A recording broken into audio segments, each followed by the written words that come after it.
कहते हैं कि जो इमोशनल क्वोशंट है वो हमारे किरदार साजी को बेहतर बनाता है, हमारे किरदार को स्ट्रॉन्ग करता है, कैरेक्टर बिल्डिंग करता है। तक मैं ये समझता हूँ कि मसाइल नहीं होते तो जब तक कोई मसला नहीं होता तो उस मसले का हल तलाश ही नहीं किया जाता। हम लोग शुक्र अदा नहीं कर पाते हैं जो रब ने हमें दे रखा है, जो नवाजा हुआ है, जिन मुसर्रतों और खुशियों और ख्वाहिशात के पूरा होने के लिए हम दुआएं मांगते हैं वो अक्सर पूरी हो भी जाती हैं, लेकिन फिर हम शुक्र करना भूल जाते हैं।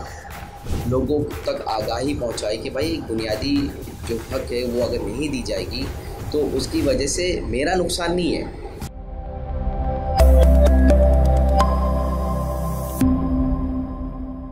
Let's look at the good side of Pakistan from the lenses of the teachers, the doctors, the explorers and the homemakers, the people who make Pakistan Pakistan. Catch me every week as we talk to different people and learn from their experiences so that we can work on building a better future because stories matter. Assalamu alaikum, आदाब, खुश आमदीद।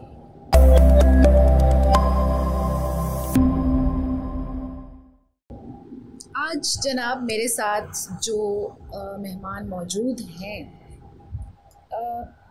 उनके लिए बहुत कुछ मैं कह सकती हूँ, उनकी तारीफ़ के लिए, उनकी हिम्मत के लिए, क्योंकि वो बहुत बाहिम्मत नौजवान हैं और मेरा ख़्याल है उनके लिए ये जुमला बहुत सादिक़ रहेगा, सादिक़ आएगा उनकी शख्सियत पे कि कोशिश करे इंसान तो क्या हो नहीं सकता। मुस्तकिल मेहनत, अनथक कोशिश और नॉट गिविंग अप, ये इनके शार हैं और इसी वजह से अल्लाह ताला ने इस बच्चे को, इस नौजवान को बहुत कामयाबियों से नवाजा। लेकिन ये कामयाबियाँ इसको एकदम से नहीं मिली। He had to work really hard. He had to go through a lot of hardship. बहुत तकलीफ़ भी उठानी पड़ी। तो आइए सुनते हैं कि वो क्या तकलीफ़ें थी, वो क्या स्ट्रगल्स थी जिसके बाद उसको कामयाबी मिली। कहते हैं ना कि अल्लाह मियाँ के यहाँ देर है अंधेर नहीं है। तो मुझे सुनने के बजाय हम बात करते हैं इस नौजवान से।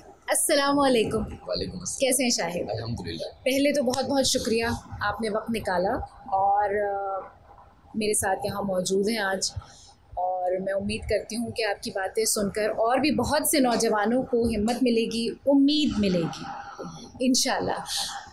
तो पहले तो ये बताइए कि मैंने इतनी तमहीद बांधी कि परेशानी और स्ट्रगल, तो क्या do you also see that in that way या? बिल्कुल ऐसा ही है कि मैं ये समझता हूँ कि हर इंसान अपनी ज़िंदगी में किसी भी मोड़ पर होता है तो वो एक स्ट्रगलिंग फेज़ पे ही होता है। हर सी बात है, इंसान कोई ना कोई गोल सेट ज़रूर करता है। हर इंसान का एक मकसद होता है।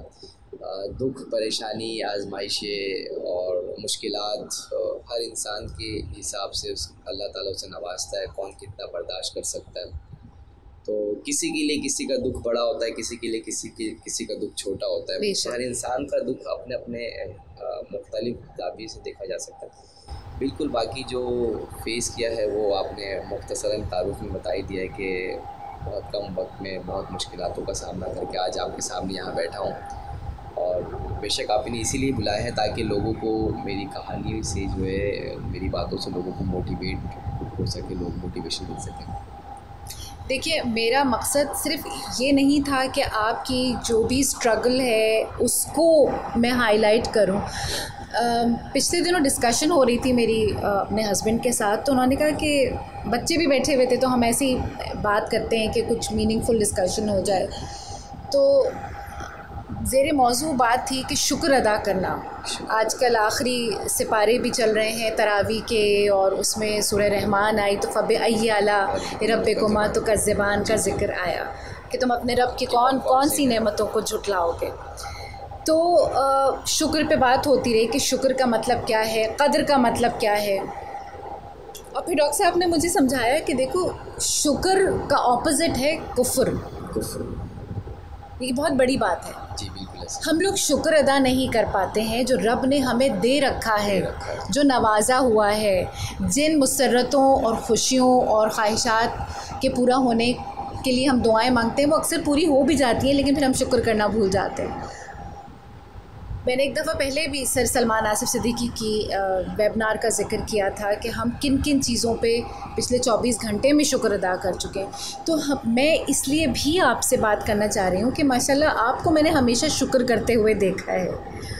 आपकी जो भी परेशानियाँ, I think we should start discussing from the very beginning कि जब आइडेंटिटी हर इंसान का एक तशख़्ख़ुस इंसान का एक हक़ होता है जो उसको मिलना चाहिए, बुनियादी हक़ है, बुनियादी हक़ है जो हमें मिलना चाहिए कि हमारी आइडेंटिफिकेशन, हम पाकिस्तानी हैं या हम मुसलमान हैं या हम यहाँ के शहरी हैं, जो भी हमारी आइडेंटिटी है, आपको वहीं से जो जद्दोजहद करनी पड़ी वो मेरा नहीं ख़्याल कि मैं भी एटलीस्ट रिलेट कर पाऊँगी कि किस तरह and how you overcame that. इसके बारे में कुछ बात कीजिए। अच्छा, जो जैसे आपने बताया ना कि किसी भी रियासत में रहते हुए, मुल्क में रहते हुए, जो आपका जो पहला और जो बुनियादी हक़ होता है ना, वो आपकी कौमियत का होता है, शहरियत का होता है, जिससे आप पहचाने जाते हैं दुनिया भर में। अगर आज मैं मुल्क के लिए कोई खिदमत अंजाम देता हूँ या दुनिया के किसी भी कोने में जाता हूँ, तो मुझे मेरी कौमियत यानी कि जो मेरी नेशनैलिटी है उससे पहचाना जाएगा। तो पाकिस्तान के अंदर बदकिस्मती है कि जब ये जो ईस्ट और वेस्ट यानी कि मशरिक़ और बंगाल का जो हमारे यहाँ जो सकूत ढाका का जो सिलसिला हुआ, उसके बाद आज तकरीबन निस्फ़ सदी गुज़र चुकी है, 50 साल, यानी कि आप एक आधी सेंचुरी पे तीसरी जनरेशन, हम चौथी जनरेशन मेरी आ चुकी है। तो अब तक ये मसला पाकिस्तान में बरकरार है। मतलब एक बुनियादी हक़ जो पाकिस्तान में किसी भी मुल्क में एक शहरी होने का मिलना चाहिए, वो नहीं दिया जा रहा। तो ये एक बहुत बड़ा मसला था। सिर्फ मैं ही नहीं, मुझ समेत तकरीबन अगर बताया जाए तो हेड काउंट नहीं किया गया, एक गैर हतमी नतीजा है कि कराची के अंदर 30 लाख बंगाली कम्युनिटी मौजूद आबाद है अभी तक, और मेजॉरिटी इनमें स्लम्स टाइप के हैं, क्योंकि वो कच्ची आबादियों में रहते हैं। अब जाहिर सी बात है, किसी भी रियासत के अंदर जब आपके पास कौमियत ही नहीं होगी, बुनियादी हक़ ही नहीं होगी, कहीं पे भी अप्लाई नहीं कर सकते, कुछ भी नहीं कर सकते ना। आप सबसे पहले देखें ना तालीम हासिल कर सकते हैं, ना आप कहीं रोज़गार कर सकते हैं, ना आपके पास एक गारंटी होती। कहीं भी इंसान जाता है काम के लिए तो सबसे पहले क्या पूछा जाता है आपसे, तालीम। चले तालीम नहीं हुई तो आपको किसी भी तरह की नौकरी मिल जाती है। जब नौकरी आपको मिल जाती है तो उससे आपसे वो मांगते हैं गारंटी, और ये शहरियत आपका जो है गारंटी होता है। अब कोई भी एक ऐसे शख्स को अपने पास नौकरी पे क्यों रखेगा जिसके पास कोई शहरियत या कौमियत ही नहीं है। तो एक बहुत बड़ा मसला है, अलमिया है बल्कि हमारे लिए तो ये कि 50 साल गुजर चुका है और आज भी पाकिस्तान में जो ये शहरियत का मसला हल नहीं हो सका। इसके लिए आपने जो भी मसाइल को फ़ेस किया, let's not go into that, let's not recall the past, it's bygone, गुजर चुका है। लेकिन मैं ये ज़रूर चाहूँगी कि I guess through this podcast में भी लोगों तक ये बात पहुँचे कि आपने किन वसाइल को इस्तेमाल किया, व्हाट वर दोज रिसोर्सेज कि जिनसे कि आज आपके पास आईडी कार्ड मौजूद है। अच्छा, सबसे जो अहम चीज़ है ना, वसाइल तो देखें इंसान खुद पैदा ढूंढने की कोशिश करता है। ज़िंदगी में मसाइल होते हैं तो ही वसाइल पैदा किए जाते हैं। बेहतरीन, ठीक है। जब तक मैं ये समझता हूँ कि मसाइल नहीं होते, तो जब तक कोई मसला नहीं होता तो उस मसले का हल तलाश ही नहीं किया जाता। सही बात। तो ये इसी तरह से फिर मैंने जो है जब बाकी लोगों को देखा, लोगों के तजुर्बात से सीखा कि जब लोगों को ये आइडेंटिफिकेशन मिल नहीं रही तो उसकी क्या वजूहत हो सकती। तो फिर मैंने एक सोशल मीडिया प्लेटफॉर्म का इस्तेमाल किया, तालीम का इस्तेमाल किया, लोगों तक आगाही पहुंचाई कि भाई एक बुनियादी जो हक़ है वो अगर नहीं दी जाएगी तो उसकी वजह से मेरा नुकसान नहीं है, सिर्फ मेरे अकेले का नुकसान नहीं, ये पूरे कौमियत का नुकसान है और मुल्क का नुकसान है। आज अगर मैं यहाँ बैठा हुआ हूँ, अगर मुझे शहरियत मिल चुकी है तो मैं एक अच्छी नौकरी कर रहा हूँ, एक अच्छे इदारे में सर्व कर रहा हूँ, वहाँ जो है वो इदारा तरक्की कर रहा है और उसके साथ साथ बहुत सारी चीज़ें जुड़ी हुई होती है, तो इस वजह से है। ठीक है। अच्छा, आपने सोशल मीडिया का जिक्र किया। मेरे उस्ताद सर सलमान आसिफ सिद्दीकी साहब एक बड़े मज़े की बात कहते हैं। उनके अक्सर लेक्चर्स जो उनके कोर्सेज़ मैंने अटेंड किए हैं उसमें बहुत इस बात को हाईलाइट करते थे कि एक ज़माना था जब किताबी चेहरा हुआ करता था, ठीक है, कि उसका बहुत किताबी चेहरा है, उसकी तारीफ़ उसके फ़ीचर्स के बारे में। अब तो जनाब चेहरा किताब हो गया है, यानी फ़ेसबुक का इस्तेमाल बहुत एक मुझे लगता है कि एटलीस्ट काफ़ी अरसे तक मुझे भी बड़ा ख़तरनाक लगता था कि पता नहीं क्या हो जाएगा, वहाँ कौन बैठा हुआ है जो हैक कर लेगा, एक खौफ था। लेकिन इसका बेहतर इस्तेमाल भी है, डिपेंड करता है कि हम उसको किस तरह किसी भी टेक्नोलॉजी के ऐप को या कोई भी प्लेटफॉर्म को हम कैसे इस्तेमाल कर रहे हैं। आपने बहुत ही मस्बत इस्तेमाल किया। आपके तारुफ़ में मैं 3 चीज़ें बतलाना भूल गई थी कि आप राइटर भी हैं, आप ब्लॉगर भी हैं, और आप ट्रैवल एंथुसियास्ट भी हैं। आपने मोटर बाइक के ऊपर नॉर्दर्न एरियाज़ का सफ़र किया, उसकी व्लॉग्स बनाई, और फिर आप एंटरप्रेन्योर भी हैं। और ये तमाम कामों को फ़रोग़ आपने इसी प्लेटफॉर्म को इस्तेमाल करते हुए किया। तो let's talk about that writing enthusiasm that you have inside of you। 100 लफ्ज़ों की कहानी, वो आपकी एक वजह शोहरत बनी भी थी, जिसकी वजह से आपने अपना एक ख़ास मकाम बना लिया है अदबी तबकों के अंदर। और ये कोई आसान काम नहीं था कि इल्मी और अदबी हलक़ों में अपने आप के लिए कोई जगह बनवाना या उनकी नज़रों में अपने आप को सामने लाना। माना कि वो लोग बहुत इंकिसार होते हैं, बहुत नर्म दिल, बहुत शफ़ीक़ तबीयत के लोग होते हैं, जितने भी ये राइटर्स हैं, बड़े बड़े ऑथर्स हैं। लेकिन बहरहाल इंसान अगर उनके तरह का काम करने जा रहा है, जैसे आप लिखाई की बात कर रहे हैं, आपने लिखा, तो उसके लिए ज़ाहिर कुछ तो अंदर चाहिए, अपने अंदर होगा तो कोई पढ़ेगा तो समझेगा। तो वो 100 लफ्ज़ों की कहानियों वाला किस्सा क्या है, वो आपने काफ़ी अरसे तक किया काम। हाँ, अभी चल रहा है वैसे वो काम? नहीं, अभी वो काम तो नहीं चल रहा। अच्छा, चलो उसके बारे में तो बताओ। हाँ। लेकिन ये कि हाँ, मैंने 100 लफ्ज़ों की कहानियों पे, मुख्तसरन कहानियों पे अपने मसाइल को जो है लोगों तक पहुंचाने की कोशिश की। जब मैंने सोशल मीडिया का इस्तेमाल शुरू किया तो देखा कि इसका मिस्बत इस्तेमाल भी किया जा रहा है और मनफी इस्तेमाल भी किया जा रहा है। जैसे आपने बताया कि हर चीज़ का एक सही और गलत इस्तेमाल हो सकता है। ये इंसान के अपने ऊपर खुद ही पर है कि वो किस चीज़ को सही इस्तेमाल कर रहा है या गलत इस्तेमाल कर रहा है। रास्ता वही है, आपको मंजिल का मालूम है, अब आप उसको उस मंजिल तक पहुंचने के लिए सही रास्ता इख्तियार करते हैं, शॉर्टकट जाते हैं कि किसी गलत तरीके से। तो जब मैंने सोशल मीडिया को ऑब्ज़र्व किया और देखा कि नहीं यार, ये एक ऐसा प्लेटफॉर्म है जो कम टाइम में ज़्यादा लोगों तक आपकी बात जो है पहुंचाने में एक किरदार अदा कर रहा है। तो फिर वहाँ से फिर मैं क्योंकि अखबारात वगैरह भी पढ़ता रहता था सुबह के, तो उसमें जंग के अखबार में एक राइटर बशर जैदी की जो है 100 लफ्ज़ों की कहानी आया करती थी। तो सुबह डेली में उनकी कहानी बड़ी दिलचस्प, और वो ऐसा उनकी स्टोरी ऐसी होती थी कि वो रिलेट करते थे हम लोग अपने रोज़मर्रा की ज़िंदगी में। करंट अफेयर पे ज़्यादातर उनका मौजू होता था। तो जब मैंने उनकी कहानियों को पढ़ा और एक आदत सी लग गई, फिर अखबारात में बहुत सारे कॉलम्स वगैरह भी पढ़ने को मिलते हैं, लेकिन जो कम मुख्तसर अल्फाज में जो अपना वो पैगाम देना चाहते थे ना, वो डिलीवर हो जाता था। तो फिर वहाँ से इंस्पायर होकर फिर मैंने भी लिखना शुरू किया 100 लफ्ज़ों की कहानी पर। तो मैंने अपनी जो स्टोरी की स्टार्टिंग की थी वो इन्हीं मसाइल से शुरू किया था कि पाकिस्तान में शहरियत का मसला है, तो उसका एक कहानी बना लिया और उसको कहानी की शक्ल में दे दी। तो इस तरह क्या हुआ कि लोग पढ़ने लगे। अच्छा, जैसे जैसे मेरी रीडरशिप बढ़ने लगी तो ऑडियंस बढ़ने लगी, लोग फॉलो करने लगे, तो फिर आहिस्ता आहिस्ता फिर क्या हो कि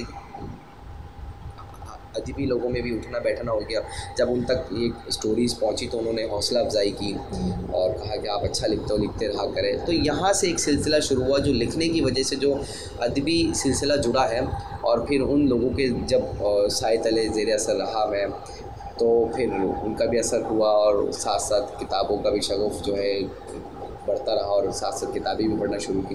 तो ये एक सिलसिला था किताब जो मसले को देखते हुए, ताकि कम अल्फाज में ज़्यादा से ज़्यादा लोगों तक अपनी बात डिलीवर कर सकूँ।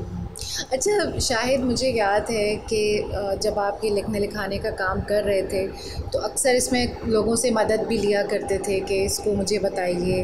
तो कुछ लोग तो मदद कर देते थे और कई लोग जो थे वो मजाक भी उड़ाते थे, और लेकिन मैंने देखा कि आप कभी उस मजाक से उलझते नहीं थे, यूँ हंसी में टाल दिया करते थे उस बात को, या दिल पे तो लगती होगी।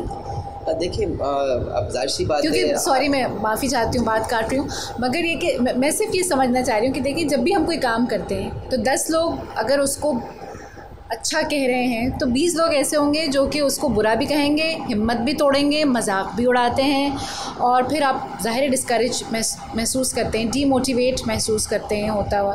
तो हाउ वाज दैट एक्सपीरियंस कि how did you deal with that? Actually मेरा सवाल ये होना चाहिए। बात ये कि आप ज़िंदगी के किसी भी मोड़ पे चले जाएं, आप जब किसी एक मकसद पे काम करते हैं और आपको अब मालूम है कि मेरी मंजिल क्या है, तो रास्ते में बहुत से लोग आएंगे, आपको भटकाने की कोशिश करेंगे और आपकी तारीफ़ भी करेंगे। अच्छे लोग भी मिलेंगे, बुरे लोग भी मिलेंगे।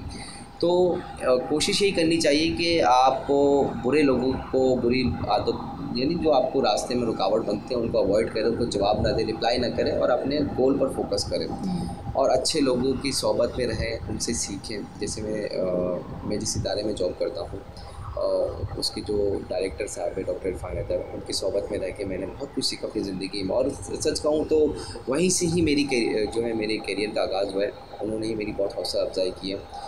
तो ये है कि अच्छी लोगों की सोबत में रहना चाहिए और अगर आपको गोल सेट है, मालूम है कि मुझे जाना कहाँ पर है, मेरी मंजिल क्या है, तो आप रास्ते में आने वाली रुकावटों को छोड़ दें, इग्नोर करें। इग्नोर करना सबसे बेहतरीन हल है। तो शायद जहाँ हम ये बात कर रहे हैं कि आइडेंटिटी यानी कौमियत के हुसूल के लिए आपको बहुत तगो-दो करनी पड़ी और बहुत इसके लिए आपको मुश्किलात का सामना हुआ, वहाँ मेरा ख़्याल है ये एक ब्लेसिंग इन डिस्गाइज़ भी था कि आपका गोल सेट था, आपको ये मालूम था कि मुझे ये हासिल करना है। ऐसे नौजवान जिनके सामने कोई इस तरह का गोल ना हो, कोई मकसद ना हो, कोई परेशानी ना हो जिसके लिए वो कोशां हो उसको हल करने के लिए, वहाँ भी तो बड़े बड़े मसले हो जाते हैं। बिना मकसद के ज़िंदगी कहाँ जाए, किस तरफ जाए, फिर वो भटकते फिरते हैं, परेशान होते हैं। तो आप क्या समझते हैं कि लड़के या लड़कियाँ इस उम्र में, नौजवान जो हैं हमारे मुल्क में माशाल्लाह, उनके मकासद तलाश करने में उनकी कैसे मदद की जा सकती है? क्या उनको रास्ता दिखाने के लिए हम जो बड़े हैं या जो इदारे हैं, क्या करें वो बच्चे? असल में देखिए, तरबियत का हमारी ज़िंदगी में बहुत बड़ा असर होता है। अब जो माहौल हमारे माशरा हमारा जो बन चुका है ना, यहाँ पे यह है कि हमारे वालिदैन के पास ना बच्चों के लिए वक्त ही नहीं है। वो एक कमाने की दौड़ में, ज़िंदगी के आसाइशों की दौड़ में इस तरह लगे हुए हैं कि बच्चों की सही तरबियत नहीं कर पा रहे। ऐसा नहीं कह रहा कि, और दूसरी बात ये कि बच्चों में भी ये है कि जो वालिदैन का बच्चों के साथ जो गैप आया हुआ है ना, यार देखिए आप किसी भी घर में आप देख लें, जो बच्चों का बुज़ुर्गों के साथ जिन घरों में ताल्लुक़ बहुत अच्छा होता है, रिलेशनशिप बॉन्डिंग अच्छी होती है, वहाँ बच्चों के अंदर सब्र, बर्दाश्त और उसके अलावा जो है ना, ये चीज़ों को समझने की सलाहियत ज़्यादा होती है। अब नौजवानों का ताल्लुक़ हम अपने बड़ों से जो है एक इंटरेक्शन ख़त्म हो चुका है, अब इसलिए वो डिप्रेशन का शिकार होते हैं। अब वो बड़ों की बात सुनते ही नहीं है, डिस्कनेक्ट है ना। अब वो डिस्कनेक्ट होने की वजह से जो ना उनको ना, वो अगर कोई बड़ा उन्हें समझाने की भी कोशिश करे तो वो सुनते नहीं है। अब लगता है कि बस ये तो बस अब आ गए हमें दर्स देने या कोई लेक्चर देने आ गए। मैंने अपनी बात बताई है कि यहाँ तक पहुँचने में मेरा अपना कोई अकेले का किरदार नहीं था, मुझे समझाने वाले लोग मिले, उन्होंने समझाया, मैंने उनकी बातों को समझा, सुना, अमल किया, तब जाके मुझे एक जो है राह हमवार हुई। मतलब शुरू में बातें समझ में भी तो नहीं आती ना, शायद पहली दूसरी दफ़ा में कोई एडवाइस देता है, नसीहत देता है तो बुरा भी तो लगता है कि हमें क्यों बता रहे हैं और हमें ही क्यों बता रहे हैं। हाँ, असल में हाँ, ये तो हकीकत है, लेकिन हमें सुनना पड़ेगा क्योंकि बड़ों की बातें जो उनका एक तजुर्बा होता है, वो एक ज़िंदगी का हिस्सा गुजार के आता है, वो निचोड़ होता है। वो जो बात बता रहे होते हैं वो हमारे हक़ के लिए बेहतर होता है, तो हमें अमल करनी चाहिए अपने बड़ों की बातों पर। अच्छा, अगला जो मैं इनसे टॉपिक डिस्कस करने वाली हूँ वो काफ़ी इनकी ज़िंदगी में भी तकलीफ़ दे रहा है और मेरे लिए भी मुश्किल होगा बात करना, लेकिन इसके लिए पहले हमें कुछ चीज़ें समझनी पड़ेंगी। एक ज़माना था कि जब IQ का बड़ा शोर शोरा था कि इंटेलिजेंस कोशेंट जो है वो IQ इतना हाई होना चाहिए, ऐसा होना चाहिए। फिर EQ की बात आई, इमोशनल इंटेलिजेंस, इमोशनल कोशेंट आ गया। फिर उसके बाद सोशल कोशेंट आया, सोशल इंटेलिजेंसेस। अब एक और इंटेलिजेंस आई है, आर्टिफिशियल नहीं, एडवर्सिटी कोशेंट, एडवर्सिटी इंटेलिजेंस, यानी कि आप किसी भी मसले में घिरने के बाद अगर आप किसी गम में मुब्तला हो जाएं, किसी परेशानी में, कोई आपके ऊपर आफत टूट पड़े, तो आप किस तरह उसमें से निकलने के बाद दोबारा वापस अपने कदमों पे खड़े हो पाएंगे कि नहीं। गिर तो गए, नुकसान तो उठा लिया, अब वापस कैसे ज़िंदगी में आएंगे। ये एक नया एडवर्सिटी क्वेश्चन के नाम से आया है। कहते हैं कि जो इमोशनल क्वेश्चन है वो हमारे किरदार साजी को बेहतर बनाता है, हमारे किरदार को स्ट्रॉन्ग करता है, कैरेक्टर बिल्डिंग करता है। जो सोशल क्वेश्चन है, ज़ाहिर है that is the ability to make friends and to be social, वो करिश्मा हमारा बनाता है। एडवर्सिटी क्वेश्चन मेरा नहीं ख्याल कि कोई भी हमें सिखला सकता है या हम सीख सकते हैं, क्योंकि वो तो जब हमारे ऊपर कोई आफत आती है, कोई परेशानी आती है, तब ही हम उससे डील करते हैं और फिर उसमें से दोबारा निकलने की या उठ के खड़े होने की कोशिश करते हैं। मेरी एक दफ़ा आपसे बात हो रही थी तो आपने मुझे बतलाया था you were what in your teens. अब आई डोंट नो, अगर ये कंफर्टेबल नहीं है बात करना तो तुम इसको फिर हम नहीं करेंगे इस पे बात। You try to take your own life. तुमने कोशिश की थी कि मैं अपनी ज़िंदगी ख़त्म कर लूँ परेशानियों की और प्रेशर्स की और दीगर मसाइल की वजह से, और फिर तुम्हें उस सोच में से या उस परेशानी में से जिन लोगों ने भी मदद की, you brought your self out. लेकिन वो जो निकाला था वो तुमने अपने आप को खुद निकाला था। तो is it comfortable for you to talk? बिल्कुल, आप शेयर की जा सकती है। तो बताओ फिर वो क्या था सिलसिला? हाँ, मतलब 2013 का वाक़या है। उस वक्त हमारे फाइनेंशियली हालात बहुत ख़राब थे और एजुकेशन भी इतनी नहीं थी। मैंने उस वक्त तक तो मैट्रिक कंप्लीट किया था, ये तो बाद में मैंने जाके जॉब अच्छी मिली और फिर मैंने एजुकेशन से ताल्लुक़ रखा। तो उस एक तो फैमिली टर्म्स जो एक घरेलू मामलात होते हैं, सब बच्चों के देखें, जो कमसन बच्चे होते हैं ना, उनकी ज़िंदगी में जो सबसे ज़्यादा जो उनका जो मेंटल हेल्थ ख़राब होती है ना, वो उनकी फैमिली की वजह से होती है। फैमिली रिलेशनशिप जो पेरेंट्स की वजह से, बेसिकली पेरेंट्स। हाँ, आप खुलकर ही बात है कि पेरेंट्स की वजह से जो ना अगर माँ बाप के अज़दवाजी ज़िंदगी में आपसी ताल्लुकात अगर बेहतर नहीं होते तो उसका बहुत ज़्यादा जो साइकोलॉजिकली जो असर पड़ता है, डिस्टर्बेंस होती है, वो बच्चे पे असर पड़ता है। वो फिर वो बच्चा अपनी ग्रोथ नहीं कर पाता, मेंटली डिस्टर्ब होता है बहुत। तो इसी तरह कुछ घरेलू मामलात भी थे जिसकी वजह से मैं डिस्टर्ब था ऑलरेडी, फिर उसके बाद फाइनेंशियली प्रॉब्लम भी थी।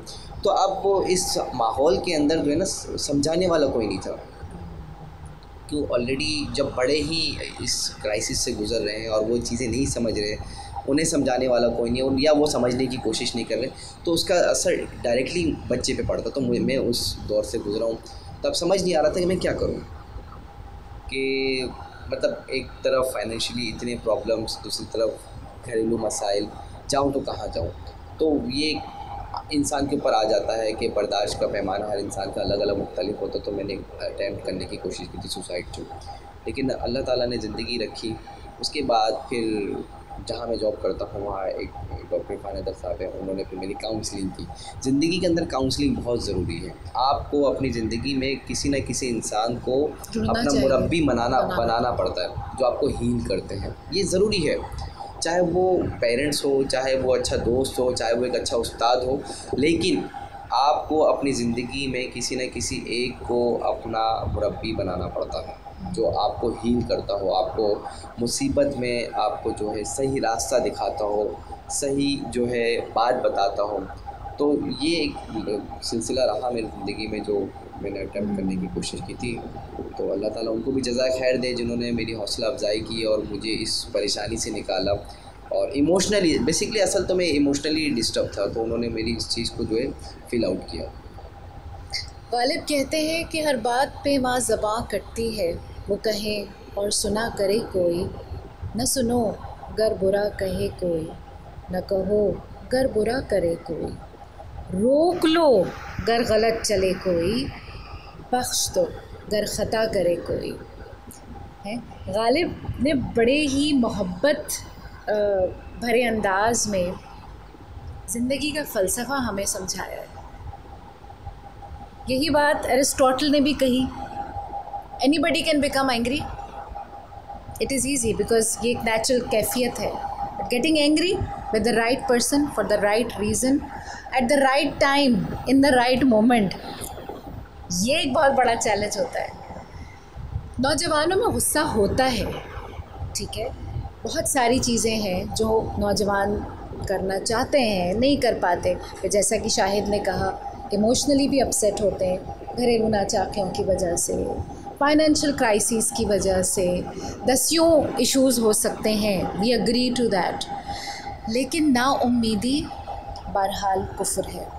शायद एक ट्रेंड मैं देख रही हूँ, तुम लोग टेकी लोग हो, प्लेटफॉर्म्स के ऊपर मौजूद हो, सोशल मीडिया के ऊपर, मैंने देखा है बच्चे अक्सर अपने गम की दास्तान बहुत ज़्यादा कहते हैं इन ऐप्स के ऊपर, इन प्लेटफॉर्म्स के ऊपर, अपने ब्रेकअप्स के बारे में, अपने इम्तिहानों से आजिज़ आकर, आई डोंट नो, बहुत सारी चीज़ें मेरे नज़रों से गुजरी जब भी मैं ये बात आज यहाँ पे कर रही हूँ.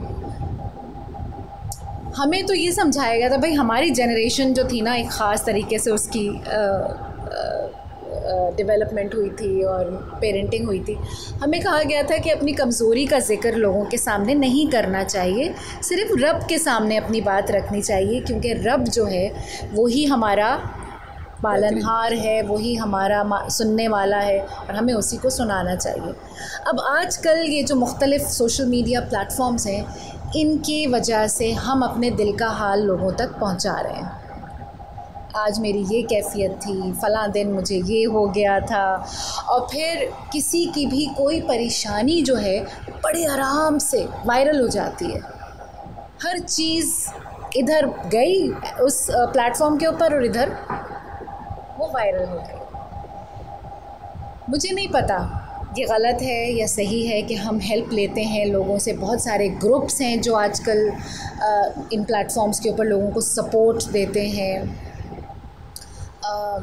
मुझे नहीं पता कि ये सही है या गलत है, मुझे बस ऑड लग रहा है, मुझे समझ नहीं आ रहा, क्योंकि जैसा मैंने ज़िक्र किया, हमारी तरबियत, हमारी जो घुट्टी में जैसे कह लीजिए जो चीज़ पड़ी हुई है वो यही है कि भाई अल्लाह के अलावा किसी और के सामने अपने दुख दर्द बयान नहीं करने चाहिए. तुम्हारा क्या ख्याल है, since you have been in that world for so long and you are dealing with all of this, कि क्या अपने बारे में अपने आप को खुला कर खोल देना या अपनी बातों को लोगों के सामने बार बार बयान करना, अगर एक कोई स्पेसिफ़िक मसला जैसे तुम्हारे आईडी कार्ड का मसला था, वो तो चलो एक चीज़ थी कि वो फैलानी थी, क्या अपनी ज़ाती बातें भी, ब्रेकअप्स और लड़ाइयाँ और issues, does it work, does it help? नहीं, ये बिल्कुल ऐसी गलत चीज़ें ये नहीं करनी चाहिए. इसकी वजह कि देखिए, अगर आप अपने माशरे में जिस चीज़ को मुसल्लत करना चाहते हैं ना, उस चीज़ के हवाले से तबसरा शुरू कर दें. अगर आप सोशल मीडिया पे आके सिर्फ अपना जो है मसाइल और दीगर रोना धोना करते रहते हैं, तो इसका मतलब है कि उसका असर लोगों पे भी पड़ता है. तो ये चीज़ें नहीं करनी चाहिए इंसान को, क्योंकि मुनसिफ तो अल्लाह ताला है ना. बिल्कुल ऐसा ही है, अल्लाह के आगे, अल्लाह के हुजूर के आगे जो है, क्योंकि और जब हम अपनी कोई भी राय, अपनी कोई भी बात, अपना कोई भी ओपिनियन, अपनी कोई भी कमज़ोरी बयान कर देते हैं, तो फिर लोगों को हम रोक नहीं सकते कि वो जजमेंटल हों हमारे बारे में, या कोई अपना ओपिनियन कायम कर लें या उसको फैला दें. बहरहाल ये एक बात है जो कि मेरे जहन में थी, और मैं, क्योंकि you are there on the social media, तो मैंने कहा इसके ऊपर थोड़ी सी बात हो जाए. इसमें अहले फ़हम या जो अहले नज़र लोग हैं वो सोच सकते हैं और गाइड कर सकते हैं. शाहिद, एक चीज़ और मैं चाहूँगी कि तुमने किस तरह अपने आप को चैलेंज भी किया by travelling on a motorbike to the northern areas. वो क्या किस्सा है, वो तहरीक कहाँ से आई भाई? वो तहरीक भी यहीं से आई कि मुझे घूमने फिरने का ज़्यादा शौक़ था, और जैसे मैंने आपसे बताया ना कि शनाख्त का मसला जो था, उसी सिलसिले में मुझे कराची से पहली बार इस्लामाबाद जाना हुआ. और जब मैंने कराची से बाहर निकल कर पाकिस्तान को देखा, इस्लामाबाद को देखा, तो मुझे बहुत खूबसूरत लगा ना. और वहाँ से एक जोश और एक जज्बा पैदा हुआ कि यार, क्योंकि अब तक जब हम कराची में रह रहे थे तो वो एक चीज़ जगह जगह कूड़ा कचरा गंद हर इस तरह की चीज़, और वही वाली बात के सोशल मीडिया पे भी लोग नेगेटिविटी फैला रहे होते हैं, तो हमारे माइंडसेट पे भी वो नेगेटिविटी चली जाती है। उसका असर हमारी ज़िंदगी में शख्सियात पे, किरदार पे आ जाता है। जब मैं पहली बार इस्लामाबाद गया और वहाँ की खूबसूरती देखी, वहाँ के नज़ारे देखे, मनाजिर देखे, तो फिर दिल ने चाहा कि यार इसके अलावा भी तो और भी खूबसूरती होगी। फिर इंटरनेट पे सर्च किया, और फिर हमें याद है कि बचपन में हम दरसी किताब के अंदर हमें नारायण सैफुल मुल्क के वाक़यात सुनने को मिलते थे, नारायण कागान का। तो फिर वहाँ से एक सिलसिला शुरू हुआ, और फिर ये एडवेंचर का मैंने जो है बाइक पे इसलिए सोचा था कि पाकिस्तान के अंदर चूँकि वो नॉर्दर्न एरियाज़ में जो है ट्रेनें वगैरह जाती नहीं है, और बस का जो फेयर जो चार्जेस वगैरह ज़्यादा है, तो हमने एडवेंचर भी करना चाहा और साथ साथ ये भी देखा कि किस तरीके से कम कॉस्ट के ऊपर हम ज़्यादा से ज़्यादा ट्रैवलिंग कर सकते हैं।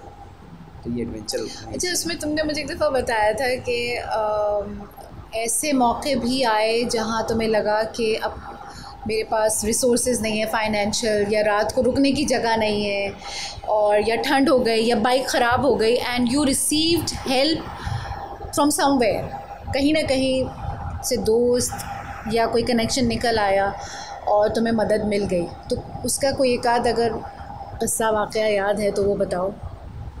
नहीं, ऐसा तो अभी फ़िलहाल याद नहीं आ रहा, चलो कोई बात नहीं, लेट्स मूव ऑन।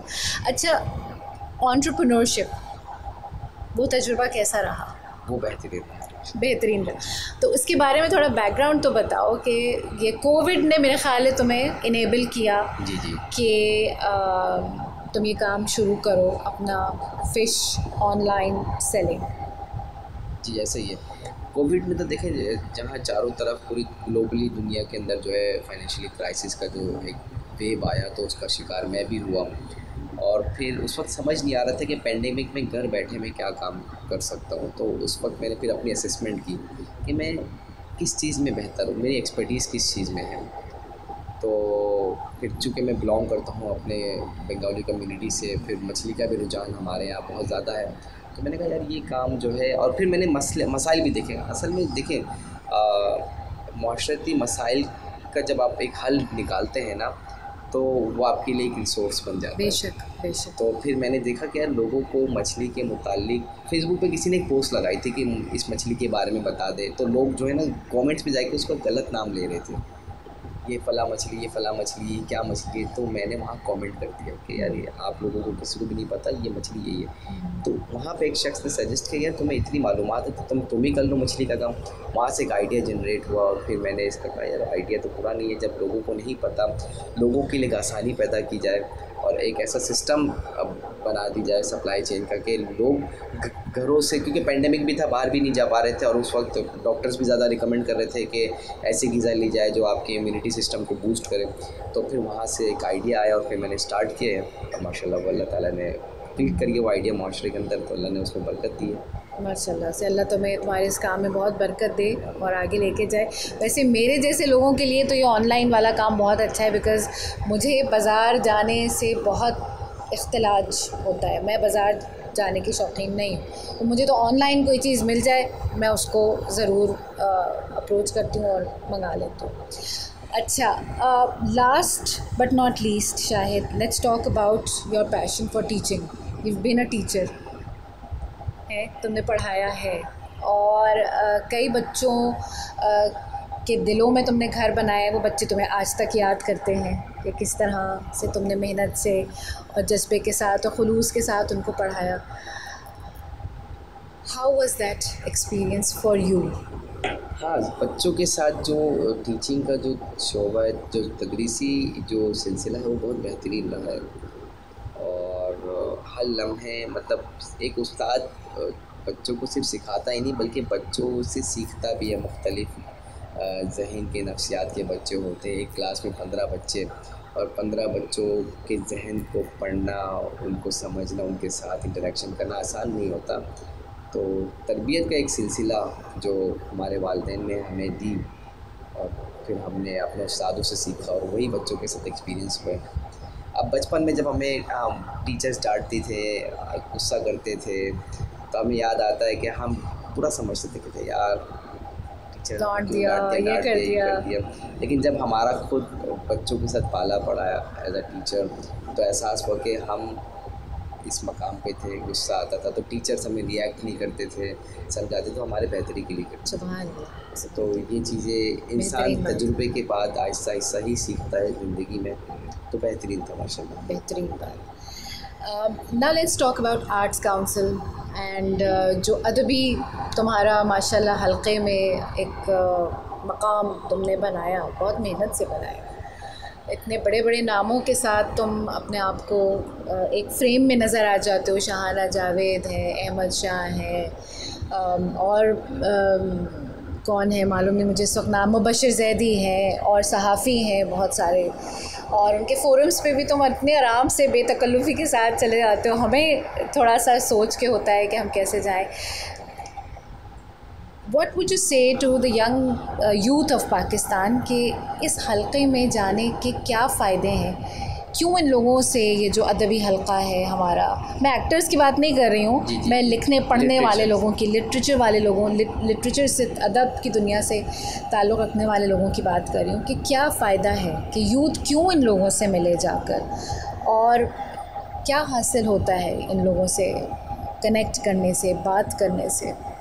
देखिए, किसी भी मुआशरे में जो है ना, हमारे अदीब जो होते हैं, जो अदब होता है, वो एक आईना सबसे हसास तबका होता है, हसास तबका होता है। और इस वक्त जो जैसे आपने बताया ना कि हमारा जो नौजवानों के अंदर जो एक लिटरेसी की जो कमी है, देखिए तालीम अलग चीज़ है, शऊर अलग चीज़ है।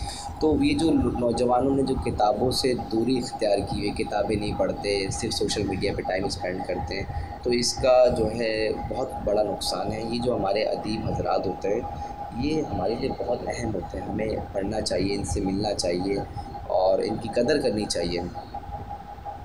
बेशक, नहीं तो कदर तो हमें है, कनेक्शन कैसे हो, जाएं कैसे, तुमने कैसे अपने लिए, you were so young when you started. बताया ना कि मुझे किताबें पढ़ने का शौक़ था, तो फिर मैं क्या करता था कि सदर में जाके पुरानी किताबें ख़रीदता था, और फिर जिस राइटर की जो किताब होती थी मैं उनके पास ले जाके पेश करता था, मुझे ज़रा अपने इसमें ऑटोग्राफ देती थी 10 सेकंड। एक राइटर के लिए बहुत जो है फ़ख्र की बात होती है कि जब कोई उसका जो रीडर है उसके पास आता है और ये पेश करता है कि ये देखिए मेरे पास आपकी किताब, इसको साइन कर दो, ऑटोग्राफ देते। तो ये सिलसिला वहाँ से शुरू हुआ। फिर लिटरेचर फेस्टिवल्स का जब भी मुझे पता चलता था, मैं वहाँ पे इवेंट अटेंड करता था, उन लोगों से मुलाकात करता था, तो फिर इस तरह से मेरा अदबी सिलसिला उन लोगों से शुरू हुआ। और ये जो अदीब और मुसन्निफ़ और ये आपके जर्नलिस्ट जो होते हैं, सहाफ़ी तबका जो है, इन लोगों के साथ ना कभी कोई ऐसा स्टारडोम वाला प्रोटोकॉल नहीं चल रहा होता कि वो हटा रहे हो लोग, हटो बचो वाला सीन। ये लोग बहुत आराम से अवेलेबल होते हैं, बिल्कुल ऐसे, और आप उनके साथ बैठ सकते हैं। हम लोग तो याद है शाहिद स्कूल के अंदर L12 अकेडमी में हम लोग बच्चों को होमवर्क दिया करते थे कि आप जाइए लिटरेचर फेस्टिवल डे और अदीबों और मुसन्निफ़ों के साथ तस्वीरें खिंचवाइए, उनसे बात कीजिए, उनके साथ थोड़ी देर बैठिए। इसी तरह मेरे ख़्याल है आर्ट्स काउंसिल में भी बहुत सारे प्रोग्राम होते हैं जहाँ पर कि अभी जैसे उर्दू कॉन्फ्रेंस हुई है, बच्चों का लिटरेचर कॉन्फ्रेंस था उसके अंदर। तो ये तमाम वो मौक़े हैं जहाँ पे जाके यूथ जो है वो इन लोगों से मिल सकता है, बात कर सकता है। Last but not least, what message would you like to give to the parents now that you are a parent माशाल्लाह योरसेल्फ? यही है कि वालिदैन को जो है अपनी मसरूफ़ तरीन ज़िंदगी से वक्त निकाल कर अपने बच्चों की तरबियत पर फोकस करनी चाहिए। तरबियत पर फोकस करें, उनसे कनेक्ट करें, उनसे बात करें। कनेक्शन बहुत ज़रूरी है। ये जो गैप आ जाता है ना, और ये गैप की वजह से फिर बाहर वाला कोई आके इसको फिल कर देता है ना, तो फिर ये बड़ा अलार्मिंग होता है, ख़तरनाक बात होती है। तो ठीक है, मसाइल अपनी अपनी ज़िंदगी के हैं, लेकिन कोशिश की जाए कि अगर मियाँ बीवी के रिश्ते बेहतर नहीं है, उसे बेहतर बनाने की कोशिश की जाए, और बच्चे के सामने इन चीज़ों को ना डिस्कस किया जाए। बच्चे को उस पर बहुत बुरा असर पड़ता है, ज़हनी तौर पर तरबियत पे भी असर पड़ता है। तो ये चीज़ें जज़ाकल्लाह, बहुत अच्छी बातें शाहिद के साथ हुई। अल्लाह ताला आपको आपके मक़ासद में कामयाब करे, आपके तमाम कामों में बरकत हो, और आपको खुशियाँ नसीब हों, अपनी औलाद की भी मुसर्रतें मिलें इंशाअल्लाह। अल्लाह ताला हम सब के लिए आसानी फ़रमाए। आखिरी चंद दिन हैं रमज़ानुल मुबारक के, बस दुआ ये है कि अल्लाह अपना बना ले हमें, हमसे राज़ी हो जाए और हमें माफ़ कर दे और हमें उन लोगों में शामिल कर ले जिनको वो पसंद करता है। Once again thank you so much Shahid, जज़ाकल्लाह खैरा, आप आए यहाँ पर और इस गर्मी में और रमज़ान में और रोज़े में हमारे साथ गुफ्तगू की। उम्मीद है कि हमारी ये गुफ्तगू लोगों के लिए बेहतरीन नाफ़े होगी। I hope I had the privilege of your time. Jazakallah khair for watching this video, and if you want to watch more videos like this, please subscribe our channel on the right or the left side, I'm confused, and keep watching. Thank you so much.